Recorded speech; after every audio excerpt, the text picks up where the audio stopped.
What was supposed to be a night of celebration turned into disaster after 4 friends who were all drunk left the bar in the city without a designated driver. Designate a driver. Don't drink and drive.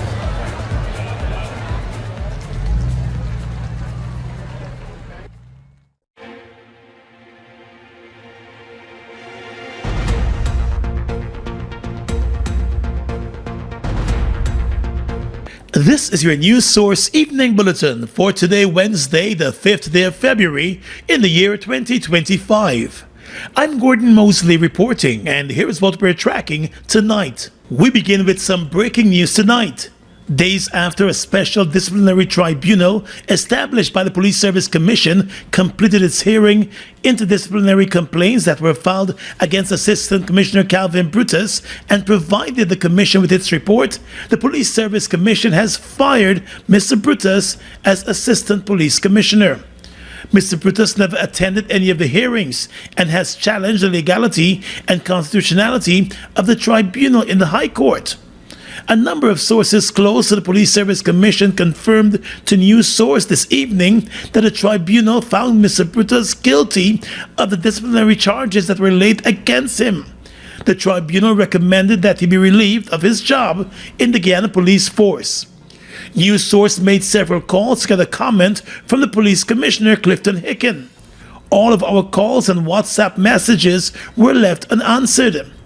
Meanwhile, one of Mr. Brutus's attorney, Husey Anderson, said he has not received any information about any decision by the tribunal or the Police Service Commission. News Source has learned that a number of senior government officials were informed of the decision late this afternoon. The complaints that the tribunal examined were related to the procurement of goods for the Guyana Police Force to the tune of millions of dollars. The goods were reportedly never delivered, but monies were paid out. The complaint also forms part of the more than 260 charges that Mr. Brutus is currently facing in the magistrates' courts for various financial crimes and claims of money laundering. That case is ongoing. Mr. Brutus was placed on administrative leave following the filing of those charges and maintained his occupancy of a Guyana Police Force apartment at Ivleri. He may now have to move out. The criminal charges against him were filed by the Special Organized Crime Unit after it carried out an investigation into large sums of money that were found in the accounts belonging to Mr. Brutus and his wife, their toddler son, and companies owned by them.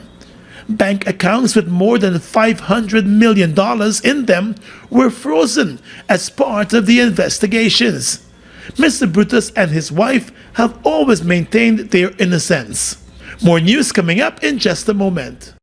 It all starts with one. Maybe it's one look, you know the one, or one touch, even one word.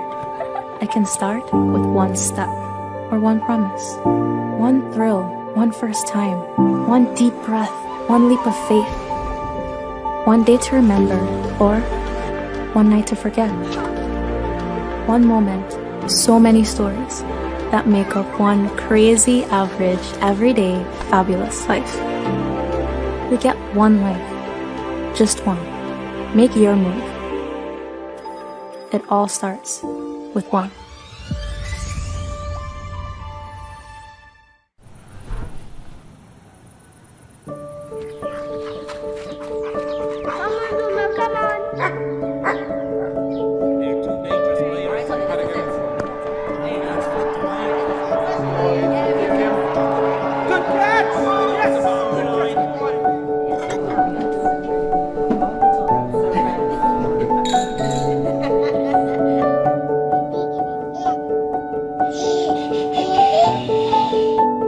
Your own home is so much more than just 4 walls, floors, and ceilings. It's a lifetime of great memories and stories. Come talk to us and start your journey home today.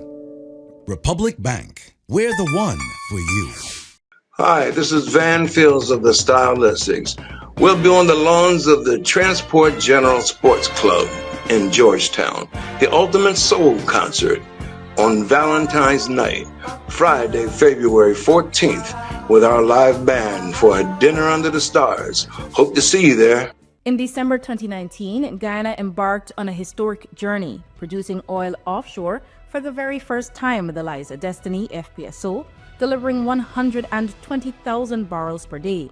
Today, just 5 years later, the nation stands proud as the fastest growing economy in the world. With the addition of 2 more FPSOs, production has increased to approximately 650,000 barrels per day.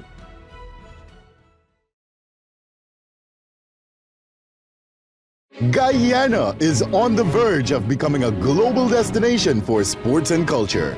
Through investments backed by the oil and gas sector, which exceed $3.7 billion Ghana dollars, Guyanese get access to infrastructure and skills training for various sporting activities.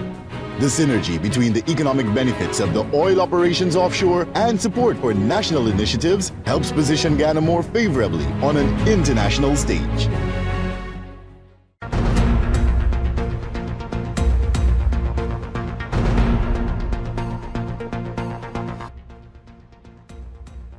Tragedy gripped the Durban Backlands community this morning when City Councillor for that area and businessman Kyle Solomon was brutally stabbed to death after chasing a thief he caught breaking into his shop. Solomon reportedly woke up at around 4 o'clock this morning and noticed someone trying to break into his shop. Neighbors said he raised an alarm, and after recognizing the suspect as someone from the community, he gave chase. The 47-year-old man caught up with the suspect, but after grabbing him, the young man whipped out a knife from his waist and repeatedly stabbed Solomon. A police report said Solomon was stabbed to his chest, his lower abdomen, his left side rib, his left arm, and one to his left elbow. He collapsed as the suspect escaped from the area. Solomon was taken to the Georgetown Hospital, where he was pronounced dead. The police said the suspect is 16 years old and lives in the same community. This morning, concerned residents gathered as they remembered Solomon as someone who always looked out for the community. The police said investigations are ongoing as the efforts continue to locate the suspect. Kyle Solomon was a first-term councillor on the Georgetown City Council for the Durban Backlands community. He represented the APNU. His colleagues said he was an outspoken activist and community leader who always pushed for the development of his constituency. We have lost an invaluable councillor. Many times he would have stand up and represent persons. He was a councillor who you could have sit down, get ideas, his interest was the development of the people. We would have lost councillor who has given invaluable service to the municipality. But you know what surprised me? As I come into this neighborhood and I look around at the quality of housing, I am convinced this community itself cannot sustain the lives of those who live here. Just got a phone call at the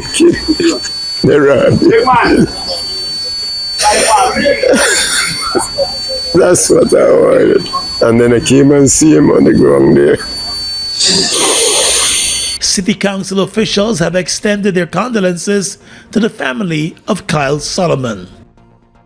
Well, Attorney General Anil Nandlal has attempted to distance the government from the questionable commercial land deals that have reportedly been going down at the Central Housing and Planning Authority.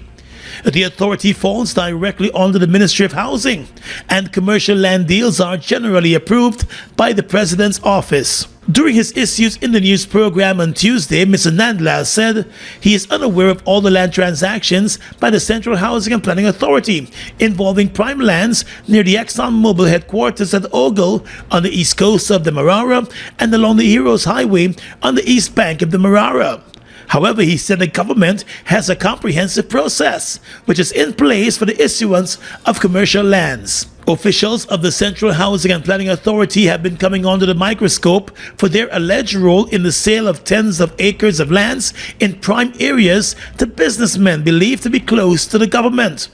The CEO of the Central Housing and Planning Authority announced his resignation on Tuesday after information surfaced over his purchase of high-priced properties in New York from companies associated with businessmen who were able to secure prime lands in Guyana from the same department. The Attorney General, while declaring that the Housing Authority has to follow a government process for the sale of lands, said it is not the government's business how persons are able to afford and purchase high-priced properties in the U.S. Now, I don't work with the Central Housing and Planning. I don't monitor their day-to-day activities. So I am not in receipt of who gets lands or not following the government's process. So I don't know whether this company gets land or that company. I don't. Transactions come to me for legal advice when legal issues arises. I don't know, and I'm not here to defend who buy property in New York and how they get properties in New York and how they pay for it. That's not my business. And that's not the government's business either. Nandlal also said the government's housing policy has set out how the CHPA must treat with the issuance of lands for commercial purposes. He assured the processes are being followed. That policy is either they must be an expression of interest, inviting investments, or inviting potential applicants to apply for these lands, or there must be an approach to the government with an investment proposal that would entail the investment of substantial capital on the particular land, and that will depend upon the size of land that will be allocated. The Attorney General noted further that applicants must show that they can afford to develop the project they requested the land for, as well as the potential benefits that the country will get from the proposed agreement or investment. Once the criteria is met, the Cabinet decides on the issuance of the lands. Mr. Nandlal has accused the APNU-AFC of selling state lands below the market value while it was in office. The Committee of Supply of the National Assembly has approved $2.7 billion for the upgrade of the border market, the Border Green, East Independence Market, the Stabroek Market, and the East Randolph Market, as well as supporting the drainage network in those areas. During the consideration of the budget estimates, Local Government Minister Sonia Parag said the works will be implemented under the Georgetown Enhancement Project. For Border Green, she said the government is considering the construction of a two-story building to better accommodate vendors and offer a more secured environment. She also told the Committee of Supply that during earlier consultations with vendors, they indicated that the space was inadequate for them to ply their trade.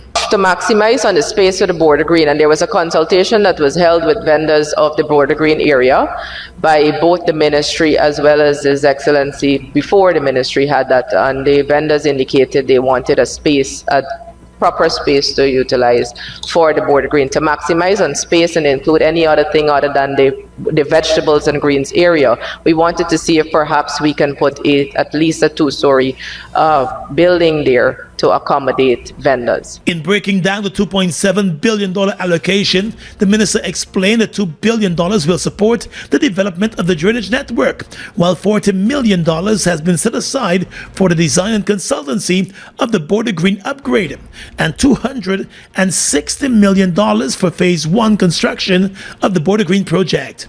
In addition, $50 million has been allocated for the rehabilitation of the East Randolph Market, $100 million for the rehabilitation of the East Independence Market, and $200 million for the rehabilitation of the Stabroek Market. Funds are also being allocated under the Community Infrastructure Improvement Project for the rehabilitation and construction of several other markets, including at Port Kaituma, Rose Hall, Monoripo, and Rosignol. Further, the sum of $800 million has been set aside for the construction of a cultural market at Palmyra in Berbice, Region 6. That facility is expected to serve as an educational and talent showcasing hub and provide a safe and inclusive space for families. Hi, this is Van Fields of the Style Listings. We'll be on the lawns of the Transport General Sports Club in Georgetown. The Ultimate Soul Concert on Valentine's Night, Friday, February 14th, with our live band for a dinner under the stars. Hope to see you there.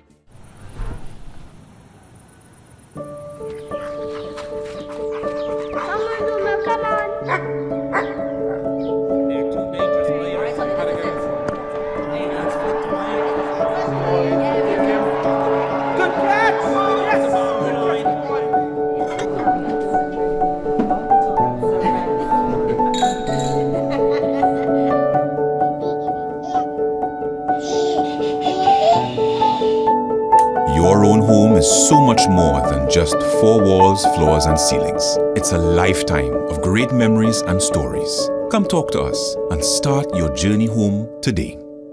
Republic Bank, we're the one for you. Ready to up your game? Ready to up your game? Win big with over 60 epic prizes. A brand new PS5, Nintendo Switch, iPhone 16 Pro Max, Apple smartwatch, and the hottest earbuds from Apple and Samsung. Plus, we are giving away thousands in phone credit and a whole year supply of Buster or Turbo Energy drink. Here's how. Buy any Buster or Turbo Energy drink, find the code starting with BB and enter online or on WhatsApp. Visit us on Facebook or Instagram at Turbo_Caribbean or Buster Guyana for all the details. Don't just play. Up your game with Buster and Turbo Energy. Well, with the intention of improving solid waste management in the country, $1.6 billion has been approved in this year's budget for the maintenance of several landfill sites across the country. As the Committee of Supply considered the $41.8 billion budgeted for the Ministry of Local Government, the Minister of Local Government, Sonia Parag, explained that $1.6 billion will be used to improve the management of solid waste across the country. She said though it's the mandate of the local democratic councils, the local government ministry has stepped in to render assistance as communities expand across Guyana. She said to date her ministry has developed 13 landfill sites. From 2020 to 2024, we would have created 13 landfill sites across the country.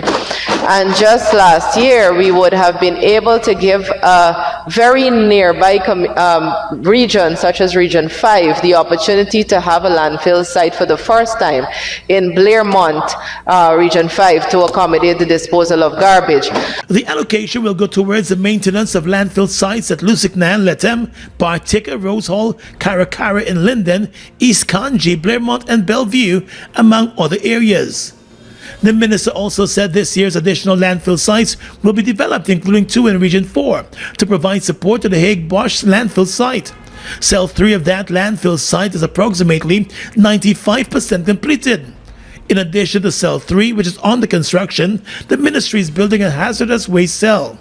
It was noted that only a small portion of treated waste is received from the Exxon company, but the local government ministry is keenly monitoring hazardous waste received at the site.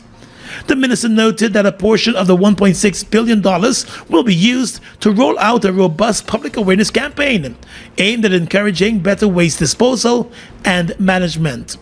While we're investing heavily through this program, and it will be also to create several new landfill sites in various areas, regions such as Region 1, 2, 3, 4, 5, 6, 9, and 10. We are creating new landfill sites in 2025. We want to be able to ensure that we also equip the local democratic organs with the capacity to contribute to the collection of garbage, the disposal of garbage, and to ensure that we have that education awareness on littering in the communities. Communities will also receive garbage receptacles. Last year, more than $1.3 billion was budgeted and allocated for the maintenance of landfill sites. Minister of Health Dr. Frank Anthony has announced that through the National Public Health Reference Lab, Guyana is now providing the World Health Organization with samples to help design influenza vaccines. The supply of the influenza samples follows the accreditation at the National Public Health Reference Laboratory in 2024 by the Pan American Health Organization and the World Health Organization. The reference lab, Minister Anthony said, is now among labs in the region conducting the flu surveillance.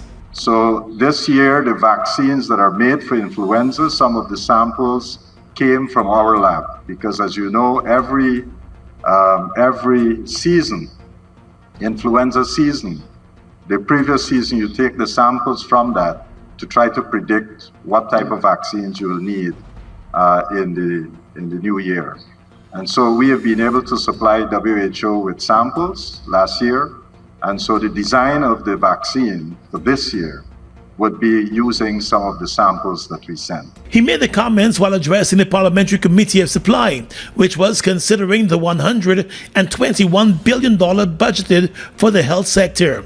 He announced that this year the Health Ministry will be administering the flu vaccines to healthcare workers and the elderly. We previously have not been giving influenza vaccinations in Guyana, but this year we will start by also giving influenza vaccination, and we would give them first to the healthcare workers and to older people in our population. It was also announced that a pathology lab at the Georgetown Public Hospital has received the GYS 170 certification.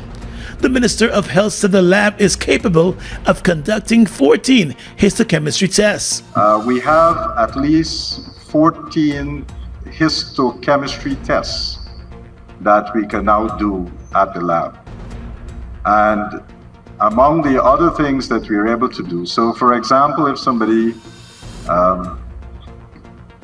had a biopsy for breast cancer, when in the past, just maybe about a year ago, if that biopsy came to the Georgetown Public Hospital, they took sometime 3 months to turn that sample around. So we are now able to do that within 7 days, 3 to 7 days.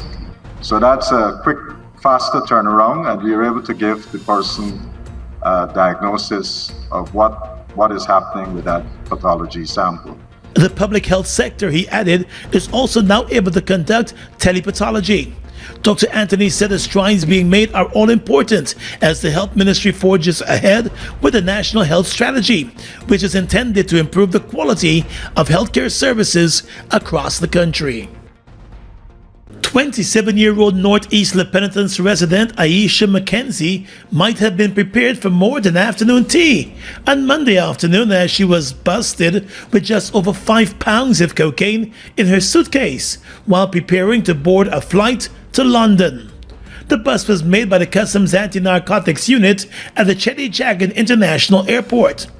Mackenzie was checked in to board a British Airways flight to London when the agents of KANU carried out a routine search of her suitcase and found the cocaine stashed in the false sides of that suitcase.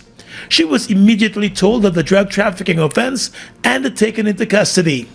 In a statement today, KANU said the drug trafficking accused appeared in court this morning, where the charge was read to her. She pleaded not guilty to the charge and was remanded to jail. KANU also said it is still continuing its investigations. There have been a number of failed attempts to get cocaine onto flights destined to London from Guyana. Police investigators have arrested a 21-year-old truck driver for causing the death of a 65-year-old cyclist this morning in an accident at Covent Garden on the east bank of the Demerara.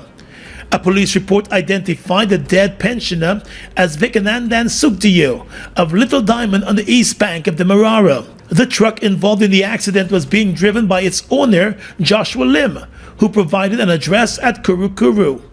According to the police, the elderly victim was riding his bicycle south along the western driving lane of the public road at Covent Garden, while the heavy-duty truck was being driven north along the eastern driving lane of the same road. Eyewitnesses reported that as the truck driver approached an open space between the concrete median that separates the two carriageways, he made a right turn onto the eastern carriageway and collided with a 65-year-old man on his bicycle. The accident victim suffered multiple injuries after he was hit down by the truck. An emergency medical team was summoned, but Sugdio was pronounced dead at the scene. A post-mortem examination is to be carried out on the body. The young truck driver remains in police custody as the investigations continue. 5 persons have lost their lives in various accidents on the country's roadways over the past 3 days.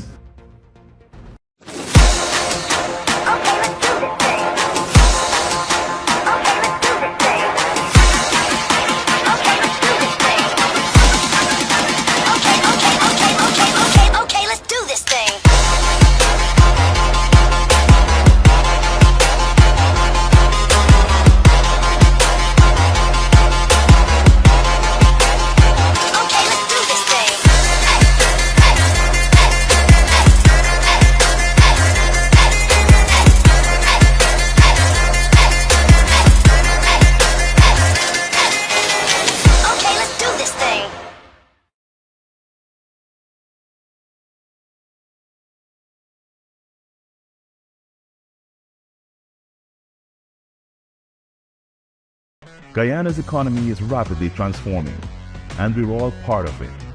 Guyoil is at the forefront of this development by providing reliable and efficient energy and supporting community development from the very core.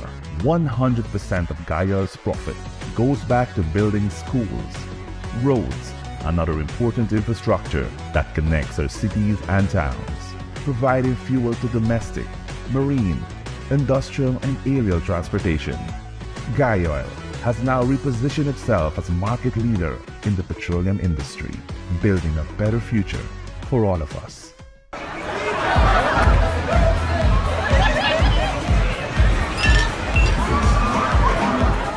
What was supposed to be a night of celebration turned into disaster after 4 friends who were all drunk left the bar in the city without a designated driver.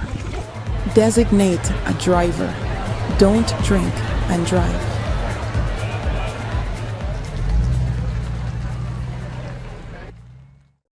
It all starts with one. Maybe it's one look, you know the one, or one touch, even one word. I can start with one step, or one promise, one thrill, one first time, one deep breath, one leap of faith. One day to remember, or one night to forget. One moment, so many stories that make up one crazy, average, everyday, fabulous life. We get one life, just one. Make your move. It all starts with one. With your regional and international news tonight, I am Svetlana Marshall in the region. More than $13 million in U.S. funding for an international security force helping fight armed gangs in Haiti has been frozen on the President Donald Trump's 90-day pause on foreign aid, the United Nations said on Tuesday. According to Reuters, powerful gangs armed with weapons largely trafficked from the United States have united in the Caribbean country's capital Port-au-Prince under a common alliance and now control most of the city and are expanding to nearby areas. The multinational security support mission, while approved by the United Nations Security Council, is not a United Nations operation and currently relies on voluntary contributions. The mission has so far made little progress toward helping Haiti restore order. There are nearly 900 police and troops from Kenya, El Salvador, Jamaica, Guatemala, and Belize. More than $110 million has been paid into a UN trust fund for the mission, more than half of it from Canada, according to UN data. According to the BBC, the Argentine government, led by Javier Milei, has announced that it plans to pull out of the World Health Organization, WHO. A spokesman for President Malay said the decision to exit the WHO was triggered by deep differences regarding health management, especially during the COVID-19 pandemic. The announcement comes just 2 weeks after U.S. President Donald Trump signed an executive order to begin the process of withdrawing from the International Health Organization. The two leaders have expressed admiration for each other, with Malay calling Trump's re-election the greatest political comeback in history, while the U.S. president described his Argentine counterpart as his favorite president. The decision by President Malay to withdraw his country from the WHO follows the same arguments that underpin the withdrawal of the United States. Both cited the responses to the COVID-19 pandemic, which saw a long lockdown imposed in Argentina, as well as concerns over Chinese influence over the global health body. And finally tonight, international news. President Donald Trump's top aide staunchly defended his push to transfer Palestinians out of Gaza and have the U.S. take over the war-ruined enclave. But they also backed away from elements of his proposal in the face of international condemnation, according to the BBC. A longtime New York property developer, Trump drew rebukes on Wednesday from world powers Russia, China, and Germany, which said it would foster new suffering and new hatred. Regional heavyweight Saudi Arabia rejected the proposal outright. Barely 2 weeks in the job, Trump shattered decades of the U.S. policy on Tuesday with a vaguely worded announcement saying he envisioned transforming Gaza into the Riviera of the Middle East, where international communities could live in harmony after nearly 16 months of Israeli bombardment devastated the coastal enclave and killed more than 47,000 people, according to Palestinian tallies. And that's your News Source Evening Bulletin for tonight. I'm Svetlana Marshall, wishing you a pleasant evening.